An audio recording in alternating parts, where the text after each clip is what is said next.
베데스다의 기적. 요한복음에는 예수님의 핵심적인 기적 8가지가 기록되어 있습니다. 그 중에 첫째 기적은 요한복음 2장에 나오는 가나의 혼인잔치에 물이 포도주가 되는 그런 기적이고요. 두 번째 기적은 오늘 요한복음 4장에 나오는 신하의 아들이 병에서 노임받는 그런 기적이고, 오늘 이 기적은 세 번째, 요한복음 5장에 기록된 세 번째 기적입니다. 오늘 이 세 번째 기적은 예루살렘에 오셔서 이루었고, 두 번째까지는 갈릴리 가나에서 이루었던 기적인데, 이 세 번째는 예루살렘에 오셔서 모처럼 오셔서 기적을 일으켰습니다. 베데스다 못에서 38년 된 병자를 살렸는데요. 오늘 5장 2절을 다 같이 한번 읽어봅시다. 다 같이. 예루살렘에 있는 양 곁에 히브리 말로 베데스다라 하는 못이 있는데 거기 행각 5이 있고. 요한복음 5장 2절은 베데스다 못이 양문 곁에 있었다고 합니다. 이 양문이라는 말은 양들이 들어오고 나가고 하는 그런 문을 양문이라고 합니다. 양들이 왜 들어오고 나가고 합니까? 바로 그 옆에 성전이 있었기 때문에 성전에 제물을 드리기 위해서 이 양의 문을 통해서 양들을 집어넣고 뺐다 이렇게 했다 이 말입니다. 자, 그러면 이 베데스다 연못이 위치가 대충 어느 정도 되는지를 여러분들이 그 영상을 통해서, 우리가 성지순례를 안 가봤기 때문에 여러분들 영상을 통해서 간략하게 성지순례를 한번 떠나볼 수 있도록 그렇게 합시다. 한번 띄워주세요. 말씀으로 돌아가서 본문으로 돌아가서 요한복음 5장 2절. 예루살렘에 있는 양문 곁에 히브리 말로 베데스다라 하는 못이 있는데 거기 행각 5이 있고. 예, 양문 곁에 무슨 문? 뭐가 있다? 베데스다 연못이 있다. 자, 바로 이제 우리가 베데스다 연못을 보고 싶었어요. 보도록 하겠습니다. 저기는 이제 양문이에요. 네. 이제 양문에서 이제 조금만 들어가면 바로 그 이제 베데스다 못으로 들어가는데. 간다. 들어가면 나 오늘 내가 지금 있어. 베데스다. 있어. 예, 있고. 자, 저기가 바로 이제 베데스다예요. 저기라고요? 베데스다. 연못이 어디 있나요? 연못이 보세요. 굉장히 깊습니다. 엄청 깊어요. 예. 그 아까 요한복음 5장에 보면은 예. 행각이 몇 개 있다? 5개. 5개. 행각은 정자와 같은 거거든요. 예. 정자와 같은 게 5개가 있다는 얘기는 규모가 크다 적다. 와, 크다. 엄청 크다는 건데. 네. 뭐 복원도를 이렇게 보면은 저렇게 생겼어요. 원래는. 저렇게 깊네요. 예. 아니 들어가는 것도 들어가는 건데 못 나오겠는데. 자 보세요. 위치를 보세요. 양문 곁에 왼쪽은 성전이요, 오른쪽은 베데스다 연못이 딱 이렇게 보이잖아요. 그래서 저희가 어떤 곳이냐면 양문이라고 했잖아요. 예. 제물을 드린 양이 들어가서 예. 제물을 이제 드리면 피가 나오잖아요. 네네. 사실 그걸로 씻었던 곳이에요. 베데스다 못이라는 거는 네네. 제물이 되는 피를 씻었던 곳이 베데스다 못이다. 못이라기보다는 빗물을 가둬놨던 저수죠. 이게 좀 정확한 거예요, 사실. 네. 연문연목거리지만 그래서 우리가 현장을 보면 성경을 확실히 이해할 수가 있어요. 그런 곳이 바로 베데스다 연못이다. 자, 연못인데 자, 거기 보면은 이제 많은 병자가 맞아요. 저곳에 몰린 거예요. 됐습니다. 여기까지만 하도록 합시다. 자, 이 연못은 여러분들이 영상으로 봤다시피 왼쪽에는 양문 왼쪽에는 성전이 있고 오른쪽에는 연못이 있지 않습니까? 그래서 성전에 제물을 드리기 위해서 이 제물이 양을 잡거나 소를 잡거나 염소를 잡다 보면 여러 가지 부산물들이 많이 나오죠. 지저분하잖아요. 그것을 베데스다 연못에서 씻기 위해서 저 연못을 일부러 만드는 겁니다. 그 성전에 있는. 그래서 저것을 사실은 빗물 저장 장소다 이렇게 이야기했고, 기드론 시냇가에서도 일부 물이 흘러 들어올 수 있도록 수로를 돌려서 당시에 만들었다고 이렇게 기록하고 있습니다.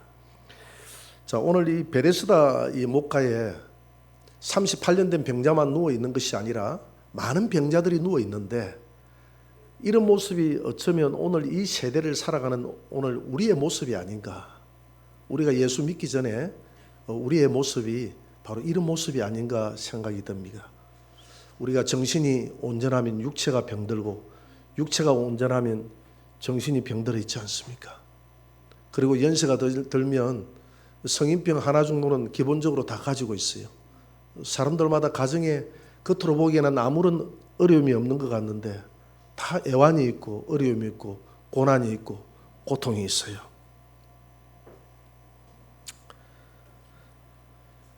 이 베데스다 연못은 빗물 저장 장소인데 이 기드론 시내에서도 이 물이 일부 흘러 들어온다고 했지 않습니까?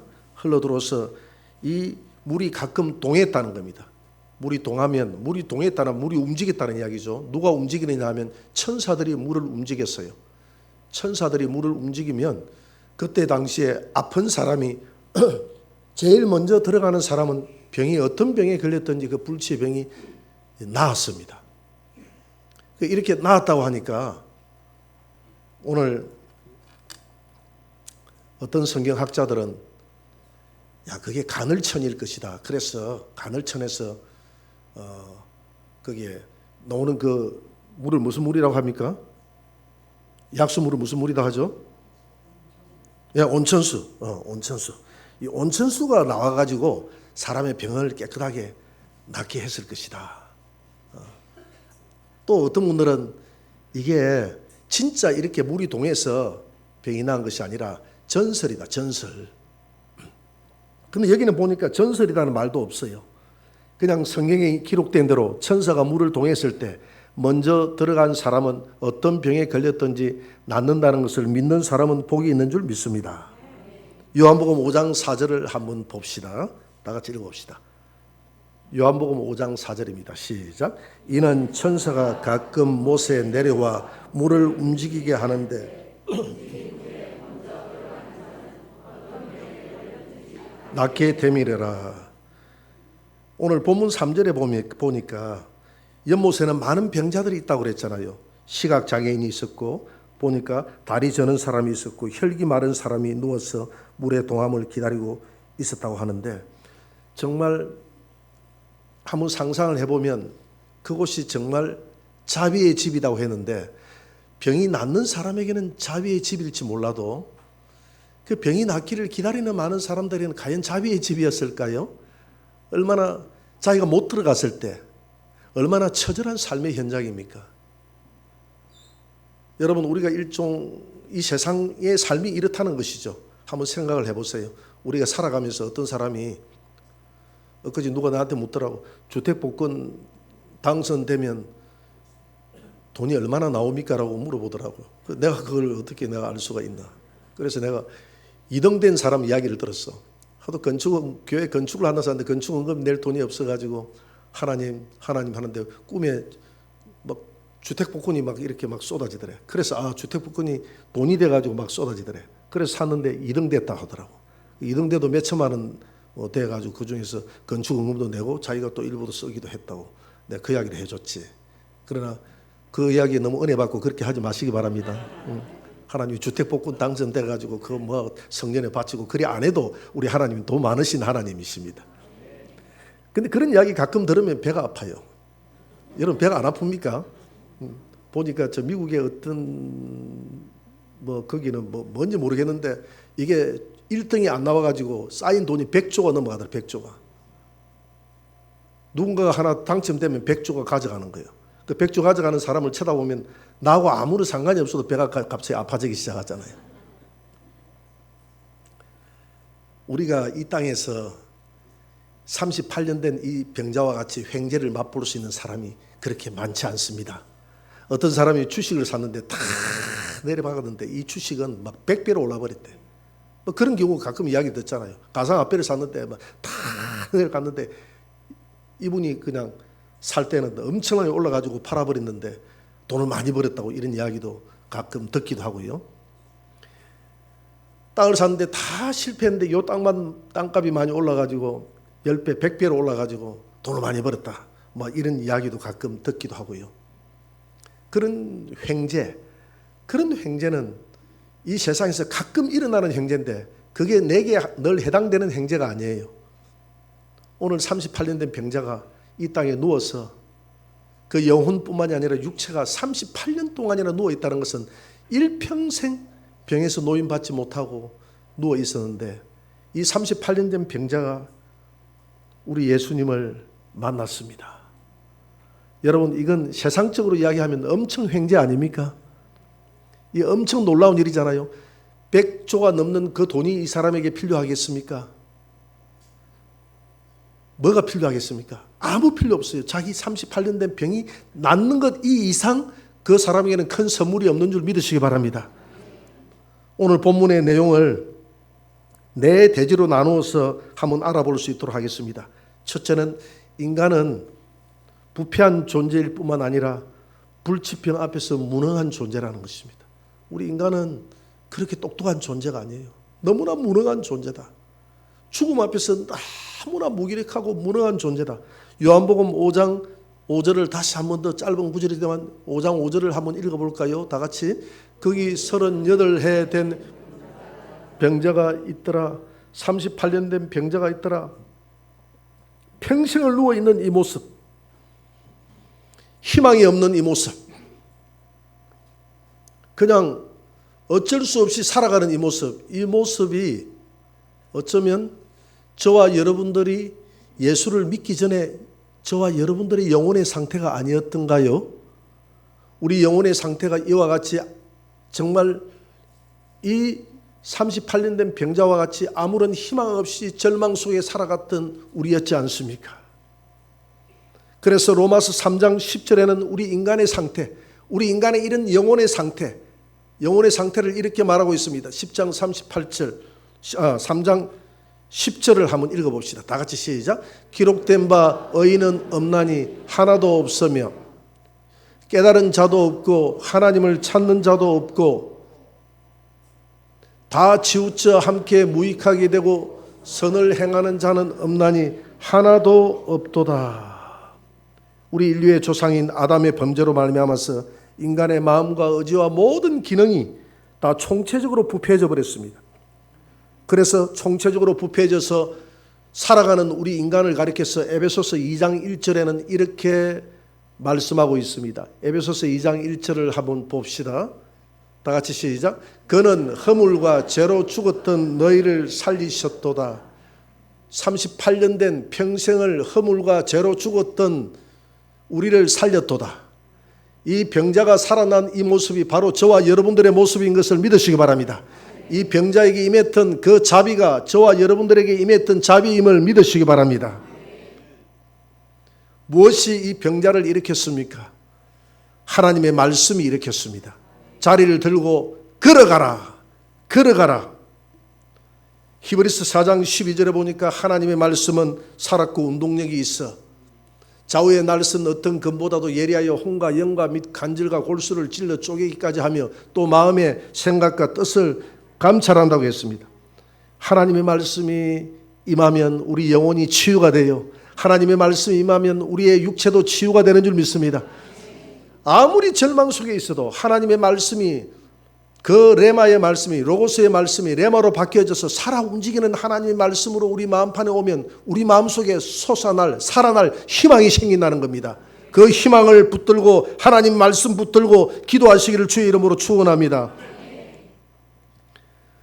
그리고 이 은혜 38년 된 이 병자가 살아난 은혜는 모든 병자들이 다 누리는 은혜가 아니었다는 사실입니다. 선택적인 은혜였어요. 요한복음 5장 6절을 한번 볼 수 있도록 하겠습니다. 다 같이. 예수께서 그 누운 것을 보시고 병이 벌써 오래된 줄 아시고 이르시되 내가 낫고자 하느냐. 이 병자들을 만나 주셨습니다. 38년 된 병자는 자신의 의지와 상관없이 자신이 운명이 변화된 것입니다. 여러분, 우리가 예수님을 믿고 우리의 운명이 변화됐지 않습니까? 죽을 운명이 살 운명으로 변화됐지 않습니까? 지옥 가야 될 운명이 천국 가는 운명으로 바뀌어졌지 않습니까? 마귀의 자녀에서 하나님의 자녀로 살아나는 운명으로 바뀌어졌지 않습니까? 죽을 수밖에 없는 운명이 천국에서 영원히 사는 영생하는 운명으로 바뀌어졌지 않습니까? 이 38년 된 이 병자에게 선택적으로 임했던 은혜가 바로 저와 여러분들에게도 임하신 줄 믿으시기 바랍니다. 그래서 에베소서 1장 4절 6절에는 이렇게 말씀하고 있습니다. 4절 한번 떼어봅니다. 같이 읽어봅시다. 곧 4절 곧 창세전에 그리스도 안에서 우리를 택하사 우리로 사랑 안에서 그 앞에 거룩하고 흠이 없게 하시려고 그 기쁘신 뜻대로 우리를 예정하사 예수 그리스도로 말미암아 자기의 아들들이 되게 하셨으니. 네, 여기까지 좋습니다. 우리가 하나님을 택한 것이 아니라 하나님이 우리를 택했습니다. 38년 된 병자가 주님을 찾아간 것이 아니라 일방적으로 주님이 찾아갔어요. 저와 여러분들이 어떤 상황에 있든지 하나님은, 어떤 사람들은 전도를 받고 교회를 나온 사람이 있습니다. 어떤 사람들은 어떤 내 환경에 못 이겨서 교회를 나온 사람이 있습니다. 어떤 사람들은 자발적으로 나온 사람도 있어요. 어떻게 나왔든지 간에 우리는 선택적인 하나님의 부름을 받고 나왔던 그런 하나님의 긍휼과 은혜 입은 자임을 믿으시기 바랍니다. 사도행전 13장 48절에도 동일한 말씀을 하고 계십니다. 같이 읽어봅시다. 이방인들이 듣고 기뻐하여 하나님의 말씀을 찬송하며 영생을 주시기로 작정된 자는 다 믿더라. 영생을 주기로 작정된 자는 다 믿더라는 것입니다. 조용기 목사님이 설교 가운데 그런 이야기를 했어요. 자기 교단은 칼빈의 예정론을 믿는 교단이 아니라고 그럽니다. 그럼에도 불구하고 자신은 칼빈의 예정론을 믿는 이유가 자기 인생을 돌아보니까 어느 것 하나 내 뜻대로 된 것이 없더라는 것입니다. 굽이 하나님의 은혜가 아니었으면 내가 무너질 수밖에 없는, 내가 예수 믿는 과정까지도 주님이 전부 개입하셨고 예수 믿고 난 다음에도 지금까지 있게 하신 것은 하나님의 은혜였다는 것입니다. 아무것도 내 힘으로 된 것이 없다는 거예요. 그래서 그는 하나님의 선택을, 칼빈의 예정론을 철저하게 믿는다고 이야기했습니다.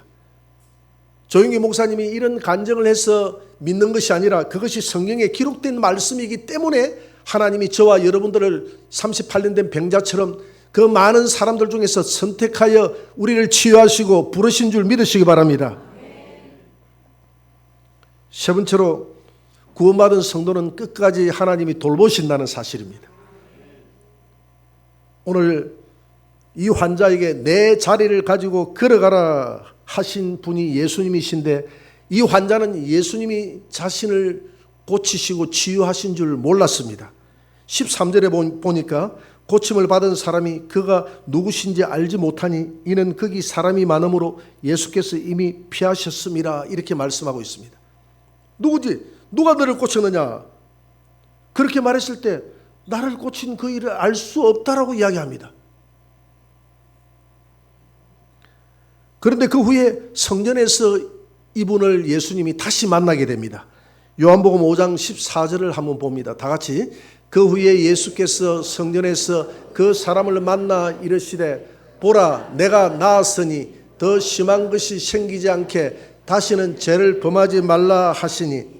자, 여기에서 많은 단어 중에서 성전에서라는 말을 한번 주목하여 보시기 바랍니다. 이 사람이 병이 났어요. 여러분, 병이 낫는다고 해서 하나님 앞에 나가서 다 감사하고 찬양하고 그러지 않더라는 것입니다.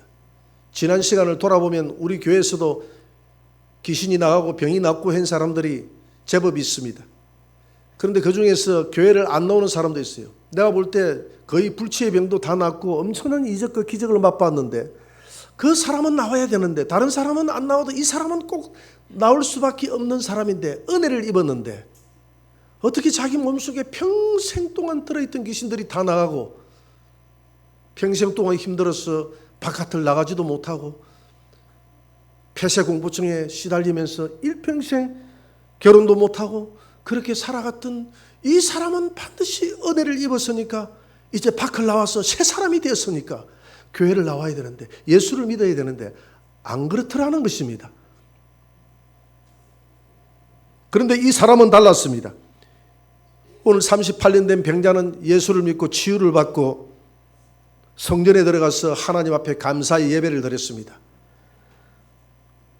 우리 예수님은 성전에서 예배 드릴 때 주님 찾아오시는 줄 믿으시기 바랍니다. 내 발 자체를 따라오는 내 양이 있는 그곳에 나를 만나려거든 내 양이 있는 그곳에 내 양을 치면 내가 너를 만난다고 했듯이 그 양이 있는 곳이 어디입니까? 하나님의 성전 아닙니까? 이게 하나님의 성전이에요. 하나님의 성전이 뭡니까? 여러분 개개인이 하나님의 성전이고 개개인의 성전이 하늘영광교회라는 곳에 다 에클레시아 우리가 이 부름받아서 우리 모임 자체가 하나님의 성전인 것을 믿으시기 바랍니다. 이 성전에 모여서 예배 드리니까 주님이 찾아와서 이 사람을 다시 만나는 거예요. 이것을 성도의 궁극적인 구원이라고 합니다. 예수님은 한 번 치유하시고 끝나는 것이 아니라 끝까지 그가 신앙생활을 바르게 할 수 있도록 그를 보살펴 주시고 인도했다는 것을 믿으시기 바랍니다. 그래서 저와 여러분들을 38년 된 병자와 같이 잠들어 있고 죽어있던 우리 영혼들을 우리 주님이 살려주셨는데 살려주시고 난 다음에 그래 지금부터 너 신앙생활 얼마나 잘하는가 내가 보겠다 이렇게 하나님이 말씀하지 않으시고 성령을 보내사 끊임없이 예배드리는 저와 여러분들을 보살피시고 이끌어 주십니다. 그래서 요한일서 2장 27절에는 하나님의 성령을 기름에 비유해서 이렇게 말씀하십니다. 같이 읽어봅시다. 너희는 주께 받은 바 기름 부음이 너희 안에 거하나니 아무도 너희를 가르칠 필요가 없고 오직 그의 기름 부음이 모든 것을 너희에게 가르치며 또 참되고 거짓이 없으니 너희를 가르치신 그대로 주 안에 거하라. 여러분 기름 부음이 우리를 가르치는 줄 믿습니다. 언제? 설교 들을 때. 지금 설교를 들으면서 여러분들 안에 깨달음이 있을 겁니다. 그것이 바로 여러분들의 깨달음이 아니라 성령의 인도하심임을 믿으시기 바랍니다. 또 여러분들이 삶 가운데서 깨달음이 있어요. 문제가 터졌을 때 깨달음이 있어요. 어려움이 있을 때 깨달음이 있어요. 내가 병들었을 때 깨달음이 있어요. 순간순간 성령님은 천국 갈 때까지 계속 깨닫는 것이 은혜인 줄 믿으시기 바랍니다. 그래서 이런 성령의 감동과 돌보심은 천국 갈 때까지 진행된다는 것입니다. 시편 139편 1절 4절을 한번 떼어주시기 바랍니다. 거기에는 성도들을 보살피시는 하나님의 일하심을 보여주고 있습니다. 다 같이 여호와여 주께서 나를 살펴보셨으므로 나를 아시나이다. 주께서 내가 안고 일었음을 아시고 멀리서도 생각을 밝게 아시오며 나의 모든 길과 내가 눕는 것을 살펴보셨으므로 나의 모든 행위를 익히 아시오니 여호와여 내 혀의 말을 알지 못하시는 것이 하나도 없으시니이다. 하나님은 졸지도 아니하시고 주무시지도 아니하시고 내 일어섬을 아시고 내가 밖으로 나가심을 아시고 나의 모든 행위를 다 아시고 모든 내 은행 심사를 다 아신다고 그랬어요. 이것이 하나님의 나에 대한 관심과 사랑 아닙니까? 그 38년 된 병자를 돌아보시고 하나님이 보내셨을 때 하나님이 지속적으로 그 병자를 돌아봤지 않겠습니까? 예수님이. 그 예수님의 마음속에는 그 병자가 가슴에 있었습니다.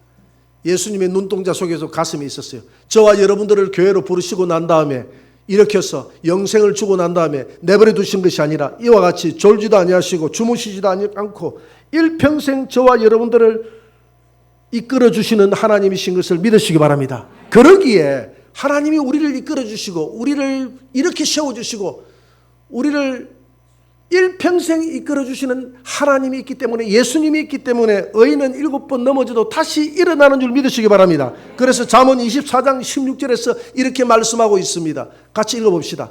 대저 의인은 7번 넘어질지라도 다시 일어나려니와 악인은 재앙으로 말미암아 엎드려지느니라.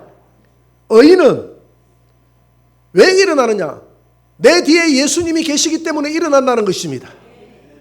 여러분들이 잘나서 의인이 아니라 예수님의 의가 내게 이미 전가됐기 때문에 그 예수님의 전가된 의로 말미암아서 내가 의인이 됐다는 것입니다. 내가 의인이 되면요, 하나님은 의로우신 분이시기 때문에 그 의인을 내가 의로워서 의인이 아니라 예수님으로 말미암아서 의인이 됐기 때문에 예수님이 내 안에 있기 때문에 내가 아무리 넘어져도 주님이 일으켜 주시고 넘어져도 또 일으켜 주시고 넘어져도 또 일으켜 주시는 그 하나님이신데 세상 사람들은 하나님이 돌보지 않아요. 하나님이 버리신 자라고 했습니다. 그래서 오만 수단과 방법을 다해서 그 말하지 못하는 우상에게 가서 절하고 귀신에게 가서 절하고 이미 영혼이 버림받았기 때문에 악인들은 넘어지면 일어날 길이 없기 때문에 파탄에 빠지는 것입니다. 여러분 혹 넘어졌을지라도 일어나시기 바랍니다. 일어나셨다면 다시는 넘어지지 않기 결단하시기 바랍니다.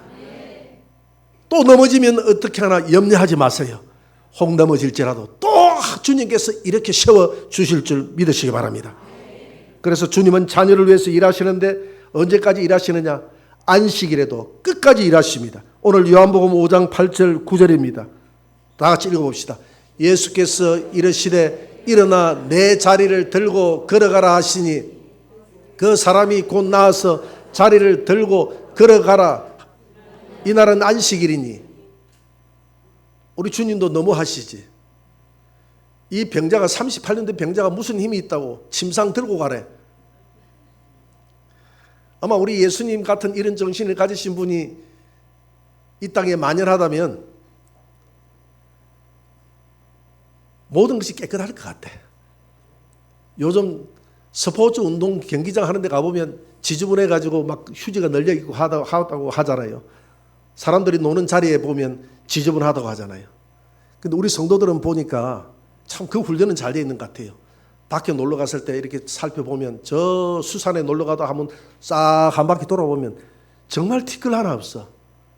자기 바운다리 내뿐만이 아니라 그 외에 있는 자기들이 흩어버리지 않는 것까지도 다 들고 오더라고. 여러분들이 그렇게 했다 이 말입니다. 내가 다 돌아봐요. 혹시나 싶었어. 누를 끼칠까 봤어요. 그런데 손댈 데가 없어요. 지금까지 내가 다시 2번 내가 줍지 않았어요. 이미 깨끗하게 다 정리가 됐기 때문에. 예수님이 왜 자리를 가지고 가라고 했을까요?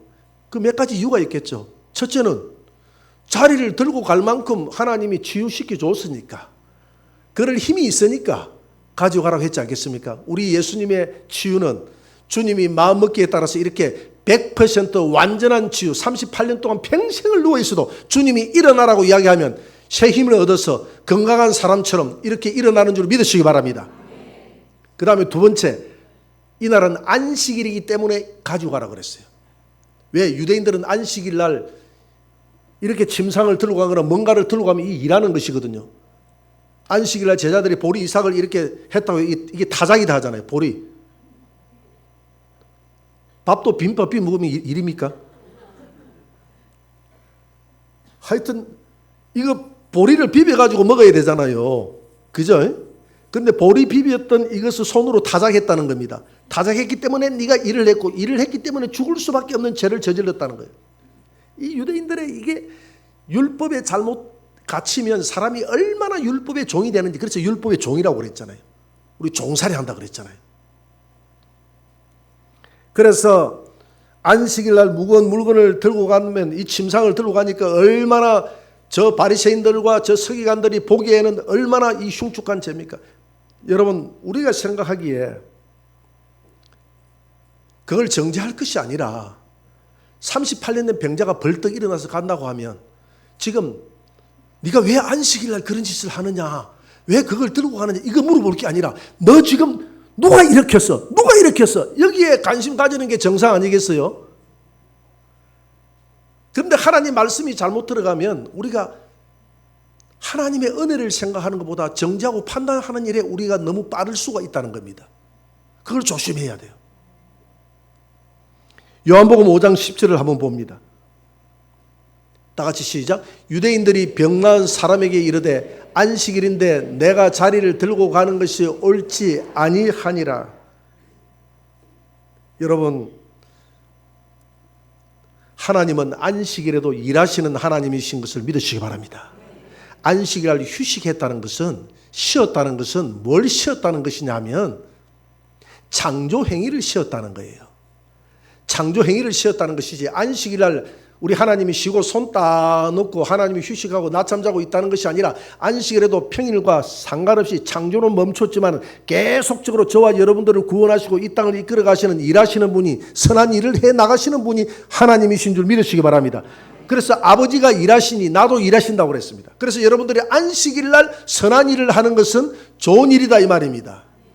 안식일 날 선한 목적을 위해서 움직이는 것은 좋은 일인 줄 믿으시기 바랍니다. 그래서 요한복음 5장 17절 같이 읽어봅시다.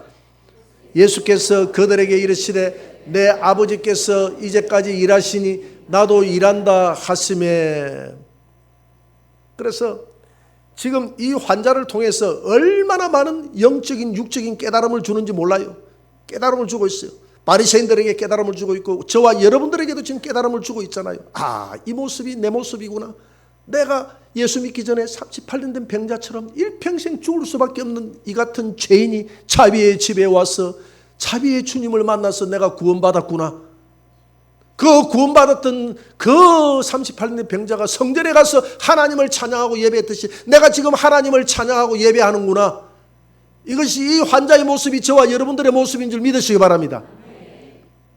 병 나았던 9명은 다 어디 갔느냐라고 그 9명에 속하지 않고 병이 나와서 주님 앞에 감사하러 나왔던 그 한 사람 감사하는 사람이 바로 저와 여러분들인 줄 믿으시기 바랍니다.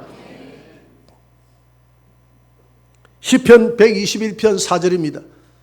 다 같이 시작. 이스라엘을 지키시는 이는 졸지도 아니하시고 주무시지도 아니하시리로다. 주님은 이 주일날에도 저와 여러분들을 위해서 일하십니다. 그래서 하나님, 오늘 38년 된 병자처럼 이렇게 고통 속에 살아가는 내 삶이, 내 영혼은 구원받았지만 아직도 내 삶은 내가 안전뱅이처럼 주저앉아 있는 내 삶이 너무나 많습니다. 하나님, 내게 자비를 베푸소서. 내 기도 가운데 임하여 주옵소서. 예배 가운데 나를 찾아오시옵소서. 우리 가정에 찾아오셔서 이런 문제를 해결해 주옵소서. 그래서 38년 된 이 환자가 하나님 앞에 긍휼하심의 은혜를 입었던 것처럼 저와 여러분들도 하나님의 은혜 있는 자가 되기를 주의 이름으로 축원합니다.